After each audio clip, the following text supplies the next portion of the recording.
toujours de quitter le périmètre de l'aéroport international Blaise Diagne et pourtant des sites de recasement leur ont été trouvés. Et puis le SAEMS-CUSAM sur les risques de perturbation du système éducatif d'après le secrétaire général du dit syndicat. Si cela arrive, le gouvernement sera le principal responsable. L'actualité internationale, Georges Déthié-Diop, bonjour. Bonjour Antoine. Les titres. En Gambie, la réaction du camp de Adama Barrow après la sortie de Yaya Jammeh, insensée selon le porte-parole de Barrow, Khalifa Sallah. La parole ce 12 heures à une victime des événements du 28 septembre 2009 en Guinée. Cela après l'arrestation de Toumba Diakité. Au Mali, première motion de censure contre le gouvernement de Modibo Keïta. Les députés signataires n'ont pas obtenu gain de cause. Motion rejetée par l'Assemblée nationale. La violence en République démocratique du Congo, 14 morts hier dans le nord-ouest du pays. Les titres sport avec Cher Tidiane Diagne. Bonjour Cher. Bonjour à vous Antoine Diouf et bonjour à tous. Classement FIFA, le Sénégal impose toujours sa suprématie en Afrique. Les Lions restent première place devant la Côte d'Ivoire, la Tunisie, l'Égypte et l'Algérie. Après quelques jours d'attente, les Lions du beach soccer champions d'Afrique sont enfin arrivés à Dakar ce jeudi au petit matin en provenance de Lagos à l'accueil de ces héros de la dernière CAN, le 12e gagnant, mais aussi le ministre des Sports que vous entendrez dans ce journal. L'Association nationale des amateurs de lutte tient son assemblée générale élective samedi prochain pour élire un nouveau président. 3 candidats sont en course, mais déjà la polémique s'installe. La chronique du jour, Abdoulaye Ndiaye, puis éventuelle intervention militaire en Gambie. Quelle posture le Sénégal doit-il avoir? C'est le sujet de Point de vue. Le débat du jour, c'est vers 12h30. Bienvenue à toutes et à tous.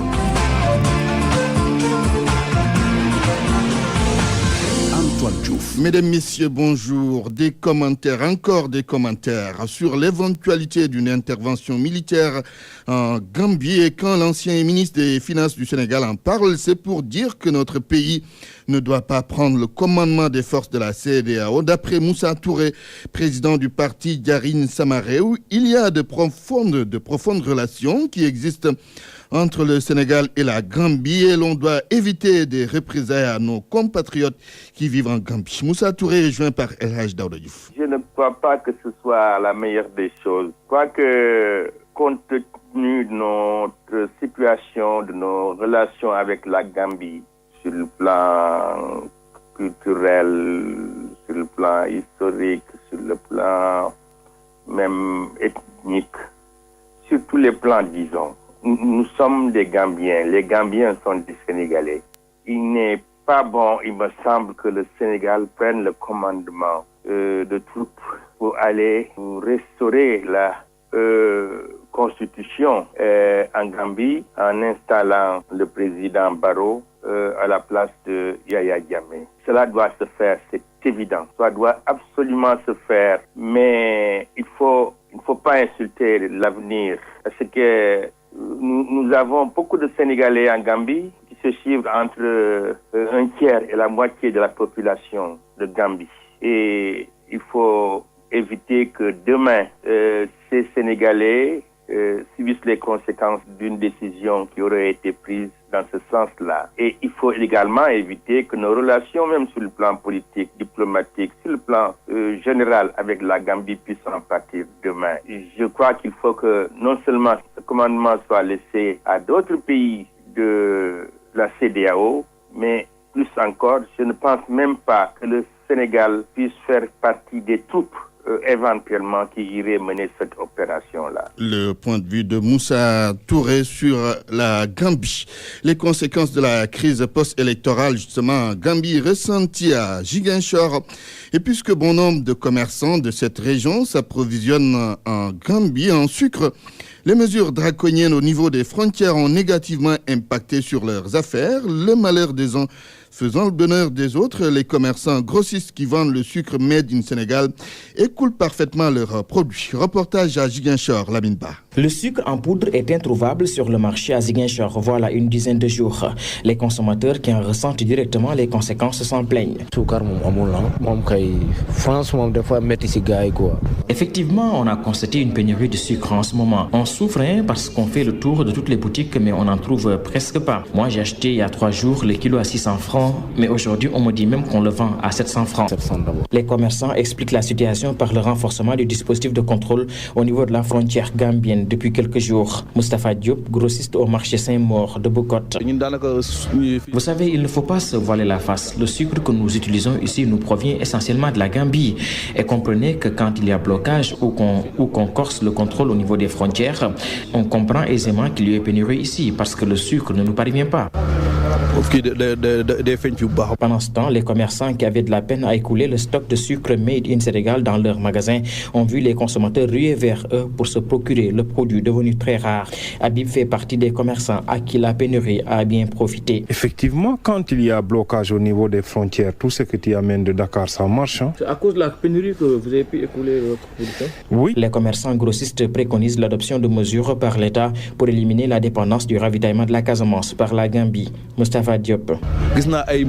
J'ai vu des grossistes qui importent du sucre, mais ils préfèrent le faire transiter par la Gambie parce que là, les taxes portuaires coûtent moins cher. Il faut que le gouvernement revoie à la baisse ces taxes. Le sucre en poudre introuvable, les consommateurs inquiets veulent des mesures urgentes pour solutionner le problème.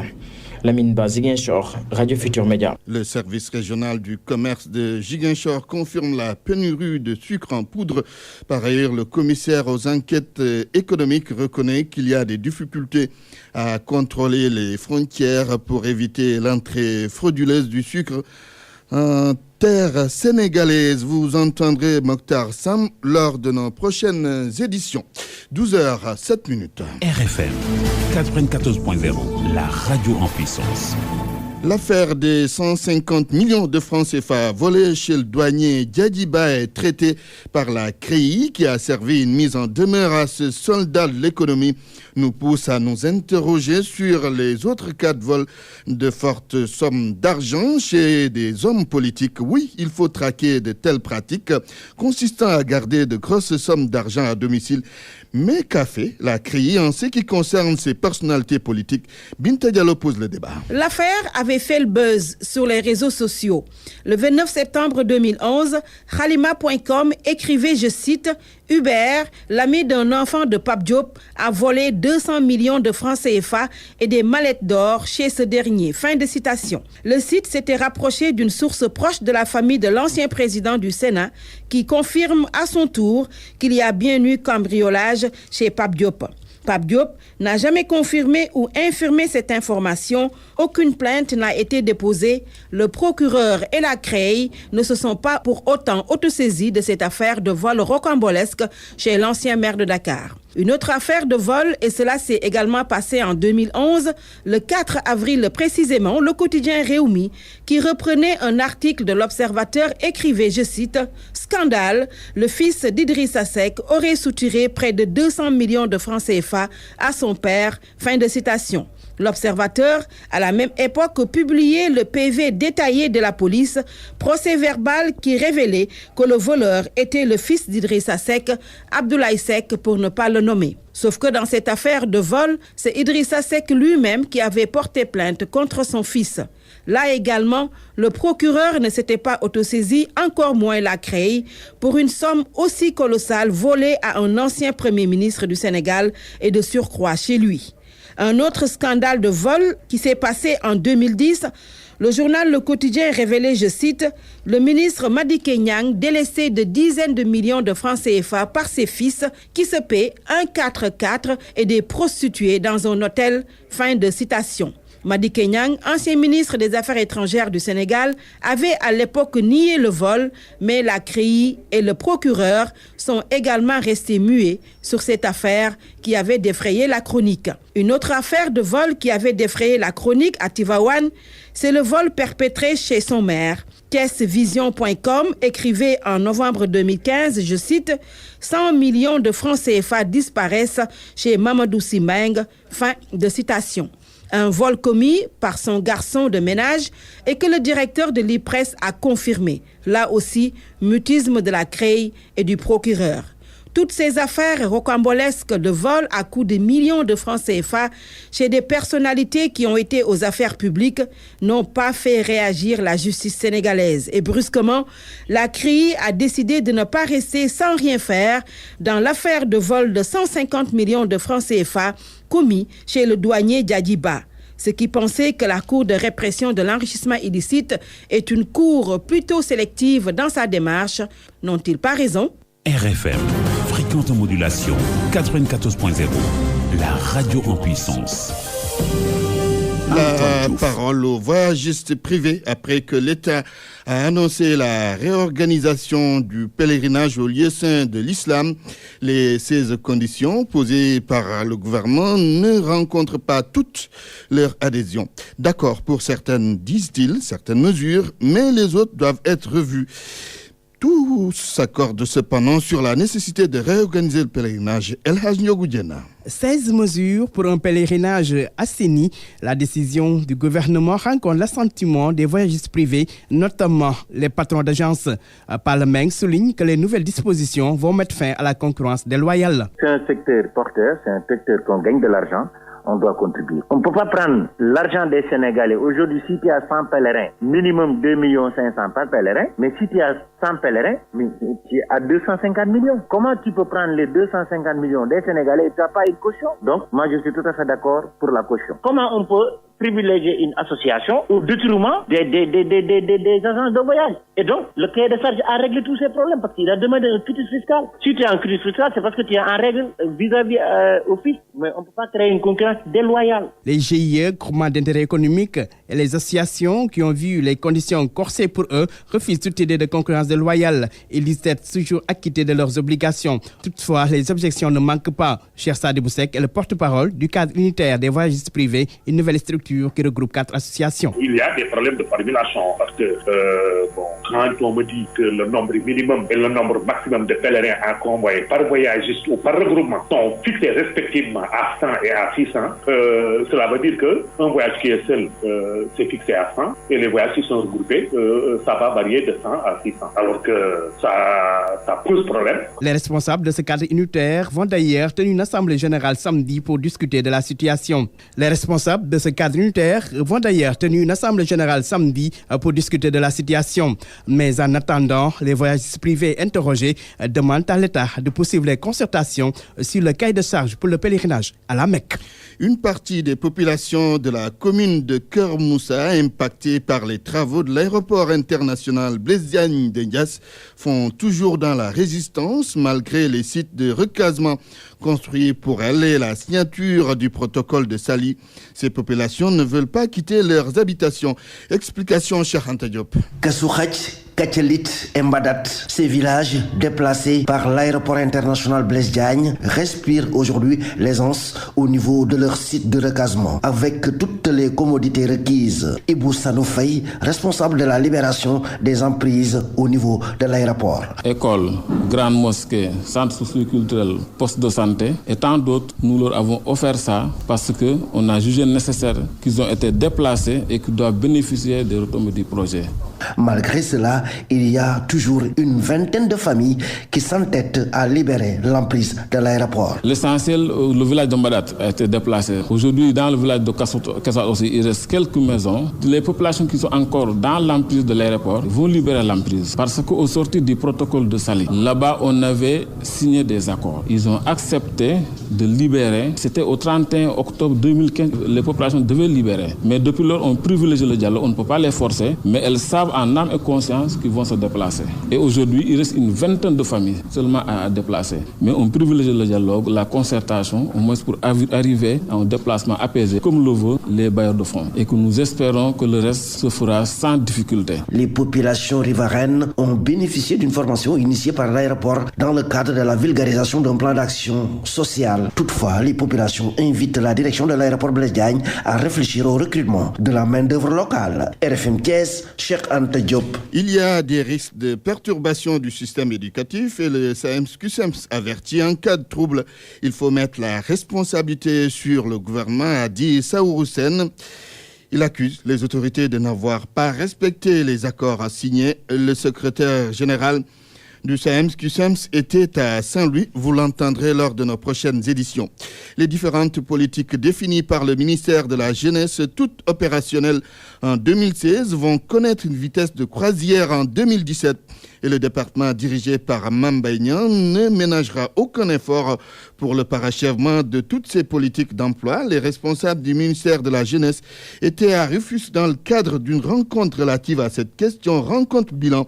Isidore Alexandre Sena. Le secrétaire général du ministère de la Jeunesse n'a certes pas livré le nombre d'emplois que son département a créé en 2016 à l'endroit des jeunes sénégalais, mais Gabriel Luciano Prera se dit satisfait des réalisations. À travers le PRODAC pour l'année 2016, au niveau de CFA, au niveau de Kermomarsar, des jeunes se sont investis dans le domaine de l'agriculture et ont eu à faire des productions records. Le PRODAC est un programme des domaines agricoles communautaires, le programme qui relève de la tutelle directe du ministère en charge de l'emploi. De la même façon que l'ANPEJ, qui est une agence qui relève de la tutelle directe du ministère en charge de l'emploi. Il y a également le PAPEJ, qui est un projet d'appui à la promotion de l'emploi des jeunes et des femmes. Donc à tous ces niveaux, l'année 2016 a été l'année opérationnelle. 2017 sera l'année de croisière. Le ministère de la Jeunesse, de l'Emploi et de la Construction citoyenne attend des projets bancables puisque les ressources financières sont disponibles, nous dit le secrétaire général. 3 milliards que le chef de l'État a bien voulu mettre à la disposition du ministère à travers l'ANPEJ. 2017, vraiment, nous allons le consacrer à mettre tous azimuts le financement des jeunes. Cela veut dire qu'il faut aller à une vitesse supérieure. Le PAPEJ, qui était dans sa forme organisationnelle, va dépasser cette forme-là et arriver à la forme opérationnelle. Gabriel Luciano Prera invite les jeunes Sénégalais à s'investir dans la formation pour une meilleure gestion de leurs projets. Le ministère de la Jeunesse entend mettre sur pied un document pluriannuel de programmation des dépenses dans le cadre de l'appui à la promotion de l'emploi. Isidore Alexandre Saint-Rufisque, RFM. Le reportage du jour, comment s'acquitter de ses dettes ou rentrer dans ses fonds, surtout en cette période ou en période de fête tout court, c'est très difficile. Ce n'est pas un manque de volonté, mais l'argent fait défaut. De l'avis de certains, la meilleure solution, c'est éviter les dettes le maximum possible.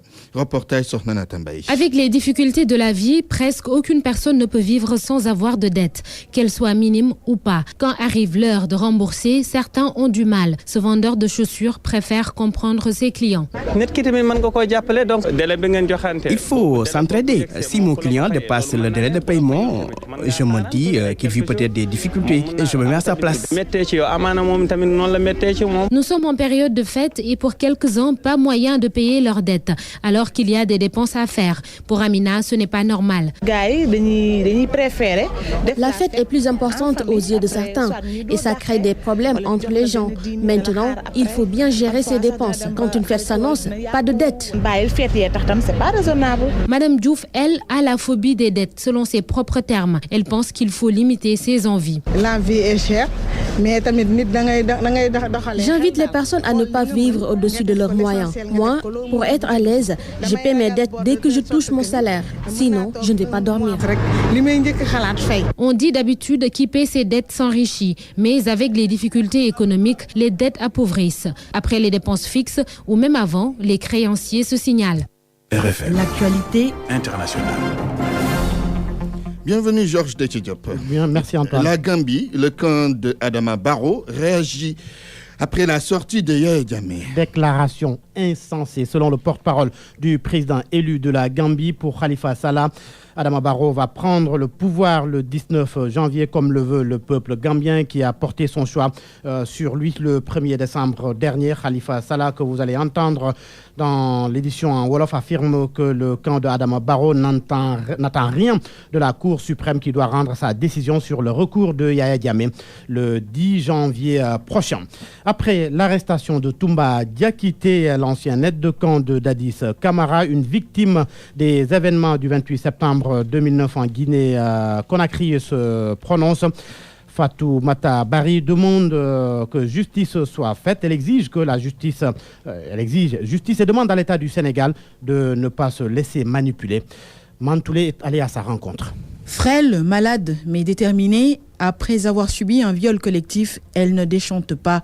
Fatoumata Barry s'accroche à la justice. Au niveau du stade du 28 septembre, dedans, violé. Ils vous ont, c'est au pluriel. Les militaires Vous voulez dire c'est plusieurs personnes? Les militaires, parce qu'il y a d'autres qui sont là-bas.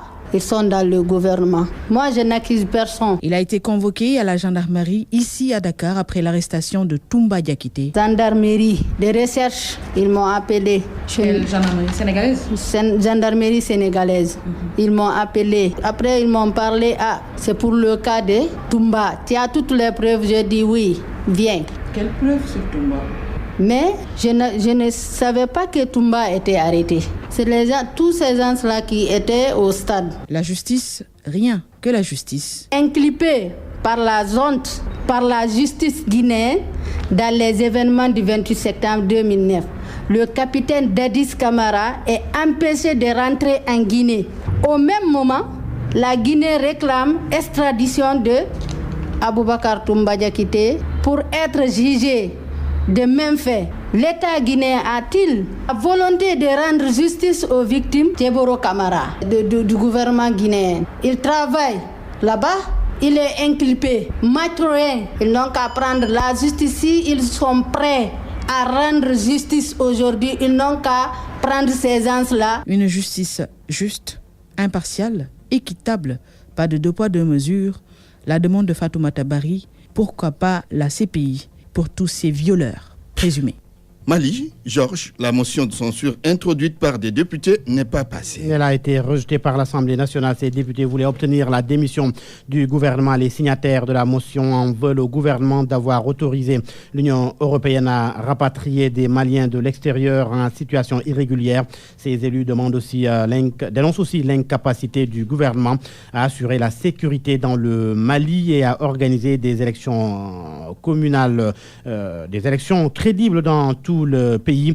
Première motion contre le gouvernement de Modibo Keïta en place depuis janvier 2015. Au Mali toujours, l'ancien Premier ministre Moussa Mara pourrait s'expliquer devant la justice. Il pourrait s'expliquer sur sa visite mouvementée à Kidal en 2014 et pour cause des députés veulent une enquête approfondie sur les événements de Kidal. La visite de Moussa Mara avait provoqué des hostilités entre l'armée et des rebelles. 10 morts des soldats et les rebelles s'étaient emparés de la ville. Alors, quelle est la responsabilité de l'ancien Premier ministre du Mali dans ces événements de Kidal? Moussa Mara joint tout à l'heure. Les députés ont cru bon de demander au gouvernement de poursuivre les investigations pour éventuellement situer les responsabilités. Je pense qu'il faut simplement laisser maintenant le gouvernement juger de l'opportunité d'aller dans ce sens et ensuite éventuellement de poursuivre les investigations comme demandé par les députés. Moi, je suis absolument serein. Je l'ai dit depuis le début du processus, depuis que la commission d'enquête parlementaire a été mise en place, que tout ça s'inscrit parfaitement dans la légalité dans notre pays. Et donc, si on est démocrate et républicain, il faut suivre les règles. Je reste injusticiable comme n'importe quel justiciable. Le moment opportun, si cela s'avérait nécessaire, je serai là pour expliquer ma part de vérité. Alors, Monsieur le Premier ministre, auriez-vous une responsabilité dans ces événements de Kidal qui ont conduit à une dizaine de morts du côté de l'armée malienne et à la reprise de la ville? Comme je l'ai dit par le passé, la responsabilité, elle est diversement expliquée. Une responsabilité peut être politique, une responsabilité peut être aussi simplement judiciaire. Mais il y a une commission d'enquête qui a été mise en place, il y a eu une résolution de l'Assemblée nationale, il y a éventuellement des investigations qui continueront. Attendons simplement de voir. Moi, j'ai toujours été cohérent dans ce dossier. Je n'ai pas varié d'un iota. Et donc, le moment opportun, je dirai toujours ce que j'ai toujours dit par rapport à cette question. Donc, je suis serein. C'était l'ancien Premier ministre du Mali, Moussa Mara, interrogé par Georges Déthié-Diop. En République démocratique du Congo, il y a plus de 10 morts hier. 17 précisément. 14 miliciens et 3 policiers. Eh bien, ils ont été tués dans des heurts dans le nord-ouest du pays. Cela suite aux manifestations au lendemain de la fin constitutionnelle du second mandat de Joseph Kabila. Georges Déthié-Diop, merci. Parole aux auditeurs. L'actualité, qu'en pensez-vous? Moi, je pense que vous devez. Réagissez dans nos éditions d'information sur l'actualité. Bonjour. Oui, bienvenue sur cette antenne d'RFM. Du lundi au vendredi, vous avez la parole sur RFM. Éventuelle intervention militaire en Gambie, quelle posture le Sénégal doit-il avoir? C'est le sujet du jour. Dans Jeune Afrique cette semaine, comment va vraiment le Sénégal? Vie politique, développement économique, diplomatie, image, où en est le pays depuis l'élection de Macky Sall en 2012? Spécial 22 pages. Gabon, paysage après la campagne. 3 mois après la présidentielle, l'opposition ne baisse pas les bras et refuse pour l'instant toute idée de dialogue avec Ali Bongo Ondimba. Jusqu'où ira-t-elle? Jeune Afrique, l'hebdomadaire qui donne du sens à l'actualité africaine. En vente cette semaine chez votre marchand de journaux. Disponible également en version digitale. RFM Sport. Cher Tidiane Diagne pour la page des sports à classement FIFA d'abord. Du mois de décembre, le Sénégal en tête. Ah oui, le Sénégal impose toujours sa suprématie en Afrique. Les Lions restent toujours à la première place devant la Côte d'Ivoire, la Tunisie, l'Égypte et l'Algérie. C'était le dernier classement FIFA aussi publié le mois dernier. L'Argentine, le Brésil et l'Allemagne dominent le monde, Antoine. Les Lions du football de plage sont bien à Dakar. Ah oui, les champions d'Afrique sont enfin arrivés à Dakar ce jeudi au petit matin en provenance de Lagos à l'accueil de ces héros de la dernière CAN, le 12e Gaïndé, aussi le ministre des Sports Matarba. Il a annoncé que l'équipe va disposer de tous les moyens pour bien préparer la Coupe du Monde en avril prochain aux Bahamas. Matarba interrogé par Jo Marol. Et nous nous sommes mobilisés depuis hier pour attendre l'équipe nationale qui vient d'arriver. Mais qui vient d'arriver avec la Coupe d'Afrique et une qualification pour la Coupe du Monde prochaine de beach soccer, mais aussi avec le trophée de meilleur joueur et de meilleur gardien. Cela veut dire que c'est avec beaucoup de qualité qu'on a remporté, qu'on a survolé cette compétition. Et comme je l'ai dit tout à l'heure aussi, que toute discipline qui fait des résultats force le respect à l'ensemble des décideurs et des restes plus importants aussi, c'est le patriotisme de ces joueurs. À l'arrivée de l'équipe, il y avait notre reporter Jo Marron. Voici son compte rendu.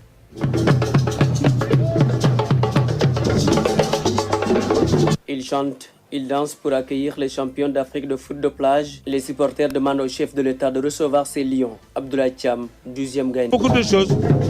Avant tout, le président de la République doit les recevoir. S'il doit les récompenser, on doit les récompenser. L'attente a été longue, plus de 5 tours d'horloge. Et quand il foule le tarmac de l'aéroport Léopold Sédar Senghor, la souffrance des champions d'Afrique laisse la place à la joie. Alseyni Ndiaye, meilleur gardien de la CAN. On remercie le bon Dieu qui nous a facilité la tâche. C'est bien vrai que ce n'était pas facile pour nous parce qu'on avait perdu la Coupe d'Afrique lors de l'édition précédente. Et on avait un objectif, c'était d'aller reprendre notre titre de champion d'Afrique. Et on l'a fait, on est très content, alhamdoulilah. C'est la 4e fois que je remporte ce trophée. Une joie que partage de cette Française vivant au Sénégal. Le drapeau sénégalais à la main. Je suis là pour accueillir les Lions qui sont champions d'Afrique. C'est formidable, c'est les premiers depuis un sacré bout de temps. Enfin bon, c'est vrai qu'ils avaient déjà été champions d'Afrique et que leur titre leur est revenu comme de droit. Supporters, amis, parents et proches, tous à l'accueil, malgré le froid. Froid qui a obligé certains à retourner comme ils étaient venus. La lutte, cher Tidiane Diagne, les amateurs en assemblée générale samedi. C'est en assemblée générale élective, beaucoup plus précisément pour élire un nouveau président. 3 candidats sont en lice, le président intérimaire Doudou Diagne Diécko, Adama Bop et Amadou Mbaye. Déjà une polémique sur la candidature de Doudou Diagne Diécko. Amadou Mbaye pense que cette candidature pose problème. Nous l'écoutons. Il n'y a pas ni d'éthique ni de morale par rapport à sa candidature. Le monsieur étant président par intérim, il ne devait même pas pouvoir postuler à ce poste-là. Pourquoi? Parce qu'il y a la jurisprudence de la fédération de basket, on l'a vu.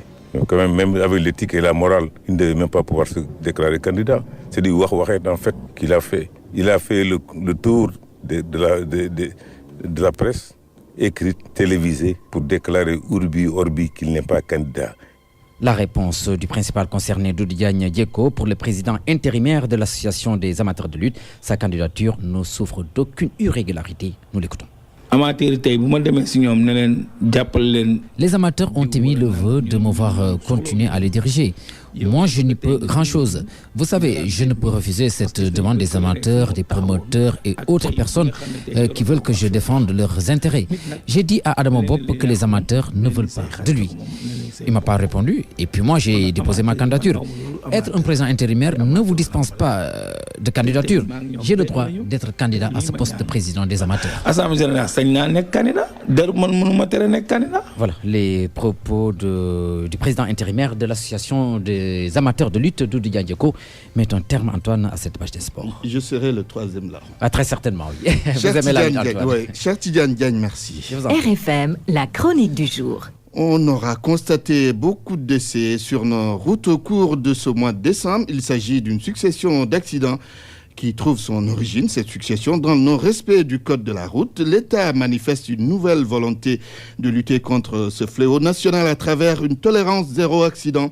Mais en attendant, la liste des victimes continue de s'allonger, ce qui impose une certaine prudence sur nos routes en ces périodes de fête. Chronique du jour, Abdoulaye Ndiaye. 7 morts sur la route de Saint-Louis, 7 autres dans un accident de circulation vers Bunkiling, alors qu'une collision entre camions et voitures 4x4 fait une victime sur l'axe Bambey-Diourbel. On peut y ajouter le bilan de 21 décès lors du Grand Magal et le récent accident de Koupentoum qui a fait 14 victimes. Des faits tragiques qui ont peuplé nos journaux. Et la liste est loin d'être exhaustive. Nous osons un tel décompte pour qu'ensemble nous mesurions la dimension meurtrière de nos routes. Avec un véritable carnage qui tient du comportement incivique, d'une recherche effrénée de gains, mais surtout d'une irresponsabilité, pour ne pas dire un déni de respect à l'endroit des usagers de la part de certains conducteurs de transport collectif. Nous y voyons également les traits d'une indiscipline et d'une incorrection sur nos routes. Ils sont caractéristiques de jeunes chauffeurs sortis à peine de l'adolescence, dans une tranche d'âge qui dépasse rarement 25 ans. Pieds au plancher, les voilà devenus nouveaux maîtres du bitume. Dans des bus aux passagers en surnombre, des taxis en piteux état, si ce ne sont des cars de plus de 50 ans qui ne doivent leur apparente survie qu'au rafistolage de tôleries, au réglage parfois imprécis de suspensions et de freins. L'on comprend dès lors pourquoi, comme l'indiquent les études, 92% des accidents sont liés à une défaillance humaine. Ce qui traduit en chiffres réels représente un coût humain de près de 400 victimes enregistrées annuellement sur nos routes. Un infléchissement de 30% du nombre de ces décès a été exhibé. Il concerne, nous dit-on, la période de 2013 pour les zones urbaines. Nous pensons que toute victime est une victime de trop et que par-delà l'affection familiale, la douleur de l'arrachement d'une personne chère, c'est aussi une perte de soutien, de bras valides qui contribue à appauvrir des familles entières. L'Organisation mondiale de la santé parle d'impact de ces accidents sur notre économie. Il constitue un manque de gains à hauteur de 2% sur notre produit intérieur brut. Reste qu'ici, on continue de penser les solutions à travers les efforts d'élargissement du réseau, dans son entretien et le renouvellement continu du parc de transport. Autant de mesures qui fixent l'objectif de réduire le nombre d'accidents. La question est de savoir si ces seules mesures, aussi louables soient-elles, suffisent au vu de l'ampleur du phénomène, des dégâts et drames qu'il engendre. Il nous faut alors renforcer le cadre coercitif, c'est le moyen de faire évoluer les mentalités et les comportements vers un plus grand respect du code. C'est pourquoi l'idée émise par l'autorité d'envisager une réforme de la législation pour rendre dissuasives les sanctions appliquées à certaines infractions doit être effective. Comme doit être effective l'instauration du permis à points ainsi qu'une bonne définition des prérequis pour son obtention. Nous devons arriver à être l'exception dans un continent qui présente le taux de mortalité le plus élevé au monde du fait des accidents de circulation. En 2003, par exemple, le chiffre officiel en Afrique était de près de 730 000 morts, toutes régions confondues. Les mêmes causes y ont eu les mêmes conséquences. Chez nous au Sénégal, il devient impératif de se donner les moyens de juguler le fléau. Aux urgences de toutes sortes qui nous interpellent ne doivent plus s'ajouter les catastrophes permanentes sur nos routes. RFM, la presse du jour. Presse du jour, Mohamed Ali Mouba, bonjour. Bonjour. À la une, la CREI reprend du service. Prochain client, cette fois pas un politique, mais un douanier et pas des moindres. Il s'agit de Diadjeba, ex-commandant de douane, numéro 2 du bureau des douanes de Dakar Pétrole. Après Taïbou Ndiaye, Karim Wade et ses acolytes ou encore Aïda Ndiong, un douanier prend le chemin de cette redoutable cour d'exception. La cour de répression de l'enrichissement illicite veut connaître l'origine des 150 millions de francs CFA volés chez lui en novembre 2013, estime Vox Populi. Le parquet spécial lui donne 30 jours pile pour justifier l'origine licite du magot. 5 villas, 4 terrains visés aussi. Vox Populi rappelle que c'est le sort qui s'est acharné, puisque parmi les cambrioleurs des 150 millions de francs CFA, il y a son fils et son neveu. Après ce vol, souvenez-vous, le commandant Ba avait été suspendu par le ministre de l'économie et des finances. Un rapport circonstancié demandé aussi par la hiérarchie. Serigne Bassirou Gueye avait à son tour saisi la CREI au fin de tirer cette affaire au clair. Voilà qui est fait, ou presque, note l'observateur, puisque si Diadjeba ne se justifie pas, il est bon pour la prison. Quid de Yaya Jammeh? Il tient à son recours déposé devant la Cour suprême. Le journal LAS note que ce fameux recours sera examiné dans les prochains jours. Les juges nigérians et sierra-léonais attendus à Banjul avant le 10 janvier. En attendant qu'on constate enquête, l'ONU accuse le dictateur. Le Conseil de sécurité ordonne le transfert du pouvoir au président élu Adama Barrow le 19 janvier 2017 au plus tard, ce conformément à la constitution gambienne. Mais Babili Mansa, lui, ne l'entend pas de cette oreille. Il a répété mardi soir, relève toujours enquête à la télévision publique, qu'il ne quittera pas le pouvoir à la fin de son mandat le 18 janvier prochain. Barrow ne sera pas investi le 19, averti Jammeh. Ses propos sont repris à la une de la Tribune. Je préfère, dit-il, mourir que de céder, complète le roi qui défie les fleuves et autres rivières du Sud, toujours repris par la Tribune. Comme pour répondre à Jammeh, Seydina Oumar Sy, l'ancien ministre des Affaires étrangères du Sénégal, affirme le temps de la diplomatie est en tout cas compté. Le sud de la visite d'État du président Sall à Paris, Macky fait docteur honoris causa du Conservatoire national des arts et métiers, souligne Le Soleil. Dans la mi-journée, il a été reçu, relève toujours le journal, avec tous les honneurs à l'hôtel Matignon où il a été accueilli par le Premier ministre Bernard Cazeneuve, ayant suivi d'un entretien et d'un déjeuner. Des Sénégalais de la diaspora, décorés aussi par le chef de l'État jugé digne d'être des ambassadeurs du Sénégal à l'étranger. L'Observateur, à la suite du Soleil, note que le dîner offert au président a été arrosé aux huiles sénégalaises. Occasion saisie pour encenser son Premier ministre Mohamed Dionne. S'adressant au responsable du Conservatoire des arts et métiers de Paris, Macky lâche: vous m'avez donné un excellent Premier ministre, étant rappelé que Dionne a été pensionnaire de cet établissement d'enseignement supérieur français dédié à la formation des adultes. Mais attention, il n'y a pas eu que cela à Paris. L'opposition a été de la partie. Elle s'est invitée là-bas pour vilipender Macky Sall. Manifestation de Manko Watu Sénégal, représentée par Déthié Fall de Rewmi, Mamadou Lamine Diallo, le coordinateur du Front, entre autres. Tous ont déversé leur bile sur l'hôte de François Hollande qu'ils accusent d'être venus livrer le Sénégal à la France après avoir livré Karim Wade et Hissène Habré. Mieux, ils affirment que Macky est un autre Yaya Jammeh, qu'il faut raisonner avant qu'il ne soit trop tard. Titre de Walfadri, l'opposition crache du feu sur Macky à Paris. Ça a tout l'air d'un feu de paille vite éteint par les premières bises de l'hiver. Une opposition bien timide pour Macky Sall à Paris, raille l'Observateur. L'Observateur qui note qu'il était bien peu nombreux à répondre à l'appel de Manko Watu Sénégal. L'autre facette de Toumba Diakité à Ouakam, à la cité El Hadj Malick Sy, où il vivait avec un colocataire burkinabé. Le journal Vox Populi note que Toumba s'était fondu dans la masse. Maître en arts martiaux, il apprenait le taekwondo à ses amis qui le décrivent comme un homme pieux qui raffole de grillades de poissons. Et puis l'artiste malien Sidiki Diabaté, qui doit se produire dans quelques jours à Dakar sous le coup d'une plainte déposée lundi au parquet de Dakar. Selon l'Observateur, la structure Yolo Traiteur le poursuit pour non-respect de contrat pour un concert au Canada. Réponse d'Ali Castro Traoré, le manager du chanteur: nous n'avons pas signé de contrat pour un concert au Canada. Bonne nuit à tous. Point de vue. Regard croisé sur l'actualité du jour. Point de vue sur l'éventuelle intervention militaire en Gambie. Quelle posture le Sénégal doit-il avoir? Vous avez la parole et nous avons en ligne l'honorable député Alpha Baldé. Bonjour, honorable. Bonjour, monsieur. Vous êtes le président de la commission Sécurité et Défense à l'Assemblée nationale. Quelle posture le Sénégal doit avoir par rapport à une éventuelle intervention militaire en Gambie? Merci pour la question et merci de m'avoir donné l'opportunité, l'occasion de féliciter le peuple gambien pour sa patience et pour son endurance. Oui. Maintenant, par rapport à la situation que nous connaissons tous, je pense que le Sénégal doit être très, très, très prudent sur cette question. Parce que vous savez, la Gambie est dans le Sénégal comme la langue est dans la bouche. Si on veut brûler la langue par de l'eau chaude, c'est toute la bouche qui va brûler. Oui. Donc, à mon avis, le Sénégal doit privilégier encore d'autres moyens, d'autres solutions, telles que le dialogue, et surtout faire appel à nos régulateurs sociaux que sont les marabouts.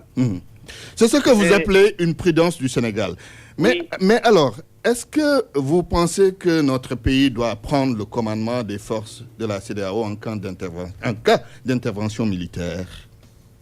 Bon, prendre le commandement, ça c'est un problème de leadership qui peut se poser. Mais moi, je ne suis pas trop... c'est pas une question qui peut m'intéresser beaucoup. Par exemple, avoir le leadership, commandement de ces forces-là. Mais stratégiquement, quand même, c'est important, non? Oui, bon, parce que le Sénégal, la Gambie est dans le Sénégal. C'est important que le Sénégal commande. Parce que c'est les Sénégalais qui connaissent le territoire, qui connaissent bien la Gambie, mieux que quiconque. Et aussi, notre chef d'État, quand même, nous savons son leadership au niveau international. Donc, si aujourd'hui, il y a à commander des forces, je pense que le Sénégal est quand même mieux placé. Oui. Maintenant, par rapport à l'éventualité d'une intervention militaire, simplement, vous êtes d'accord ou bien vous êtes parmi ceux qui pensent qu'il ne faut pas intervenir militairement? Moi, je dis que nous devons tous nous souvenir de ce qui s'est passé en Libye et nous pensons aussi ce qui se passe en Syrie. Les foyers là, pour créer une guerre dans un État, dans un pays, surtout comme la Gambie par rapport au Sénégal, je crois que ça le Sénégal n'y gagne rien du tout. Donc c'est le dialogue, voir comment raisonner M. Djamé, le président Djamé, jusqu'à ce qu'ils comprennent. Et si tantôt j'ai parlé des marabouts et régulateurs sociaux, c'est qu'il a quand même du respect pour certains marabouts, tels que ceux qui sont à Touba. Aujourd'hui, c'est une référence. Ils peuvent aujourd'hui faire des délégations, une délégation qui va discuter avec le président. Les femmes, au niveau interne, les femmes de son pays peuvent s'organiser pour aller le voir. Parce qu'aujourd'hui, en cas d'intervention armée, ce sont les enfants, ce sont les femmes qui vont mourir les premiers.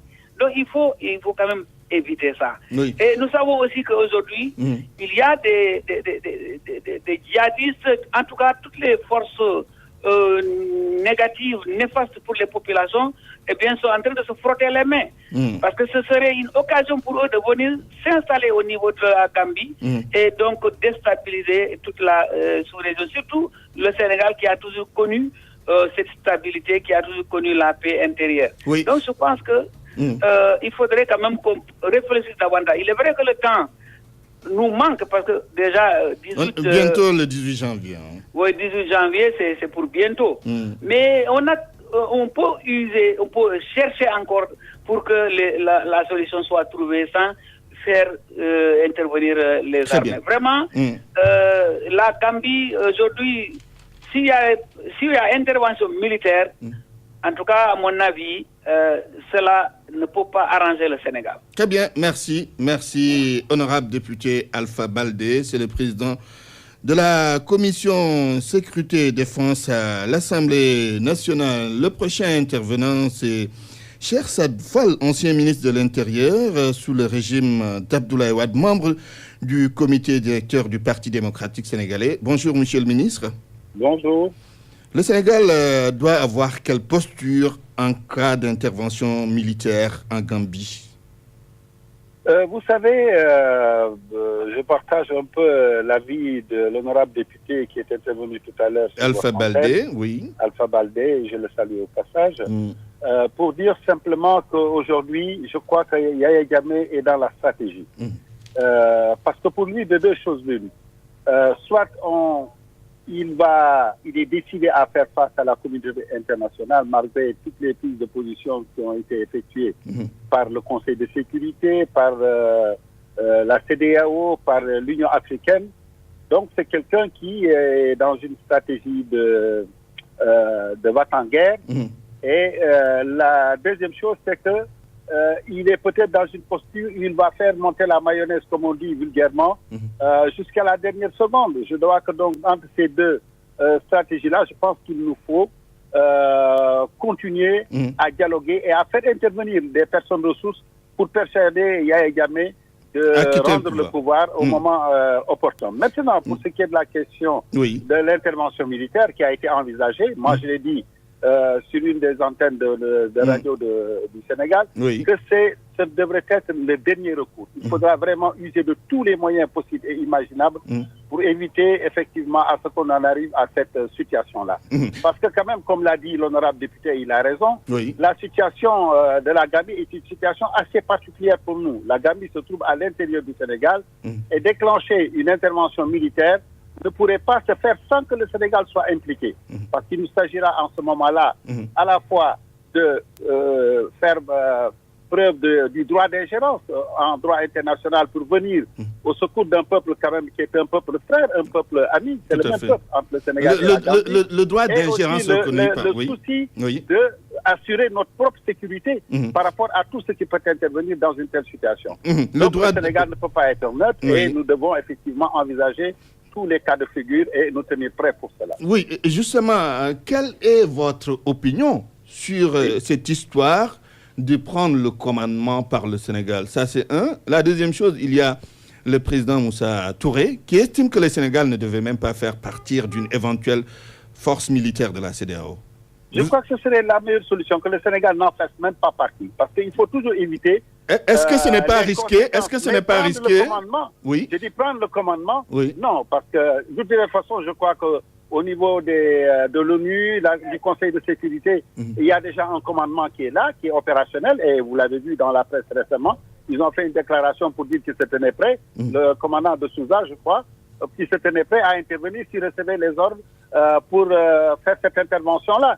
Donc dire que le Sénégal va prendre le commandement en cas d'intervention militaire, ça me paraît ni être ni stratégiquement, ni politiquement une bonne décision à prendre.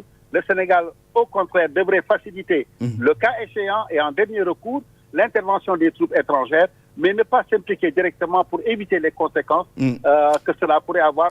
Conséquences sécuritaires, conséquences diplomatiques aussi, hein. Parce absolument. Il y a l'obligation du voisin à s'impliquer. Oui, l'obligation du voisin, mais la Gambie n'est même pas au voisin. La Gambie est à l'intérieur du Sénégal. Absolument. Ce sont les avatars de la colonisation qui ont conduit à cette situation. Oui. Mais normalement, le Sénégal et la Gambie, c'est le même peuple, c'est les mêmes langues, c'est les mêmes ethnies. Donc, nous gérons une situation assez particulière par rapport à ce qui se passe en Gambie. Et il nous faut faire preuve de beaucoup de tact et beaucoup de diplomatie et beaucoup de prudence dans la gestion de cette affaire. Non, le Sénégal ne peut pas envisager de prendre le commandement de troupes qui devraient intervenir en Gambie. Par contre, le Sénégal devrait envisager toutes les solutions qui pourraient faire en sorte que cette situation se dénoue pacifiquement au profit des deux peuples frères et amis que sont les Sénégalais et les Gambiens. Monsieur le ministre Chersad Fall, je vous remercie. Vous êtes ancien ministre de l'Intérieur sous le régime d'Abdoulaye Wade, membre du comité directeur du Parti démocratique sénégalais. C'est fini pour Point de vue aujourd'hui. La météo avant de vous quitter, c'est dans quelques instants. Alors, un ciel passagèrement nuageux sera noté sur l'ensemble du territoire. Cependant, des nuages assez denses pourront occasionner des pluies fines sur le flanc nord-ouest comme Saint-Louis au cours de la nuit et au petit matin. Le temps restera clément sur la majeure partie du pays avec des pics de température journalières qui vont évoluer entre 26 degrés à Dakar et 31 à 33 sur les régions centre et sud. Fin de cette édition, voici le rappel des titres. Probable intervention militaire de la CEDEAO en Gambie, le président du parti Diarine Samaréo ne veut pas que le Sénégal soit au commandement. Moussa Touré évoque les profondes relations qui existent entre les deux peuples, traque de l'argent volé chez le douanier Diadiba par la DIC. Et qu'en sera-t-il des cas des personnalités politiques qui sont dans la même situation? RFM a posé le débat. Les voyagistes privés réagissent après la décision de l'État de réorganiser le pèlerinage au lieu saint de l'islam. Ils saluent certaines mesures, mais souhaitent que les autres soient revues. Des populations de la commune de Keur-Moussa refusent toujours de quitter le périmètre de l'aéroport international Blaise Diagne. Pourtant, des sites de recasement leur ont été trouvés. Journal présenté par Antoine Diouf avec un immense plaisir. À la technique, Abdoulaye Didi Diop. Réalisation El Haj Daouda Diouf. À 13h, Sort Ngorengom pour la grande édition à Wolof. Tout de suite, c'est Dialgat Hibar en rediffusion. Excellent après-midi à toutes et à tous.